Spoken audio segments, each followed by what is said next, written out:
May isang bagay ako na palaging binabalik-balikan. Ito ay ang aming mga lumang larawan.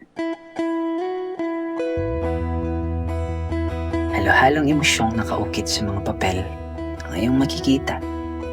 Matatanaw ang mga kaganapang halos wala ka namang maalala. Mga pangyayari sa nakaraang binabalot na kung anong saya at saglit na mapapalitan ng konting kirot sa bawat paglipat ng pahina.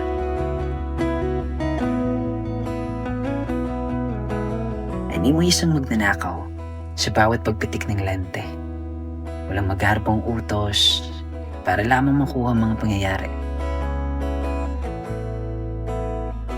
Kaya huwag kang matakot sumubok at kunan ng mga kaganapang iyong natatanaw.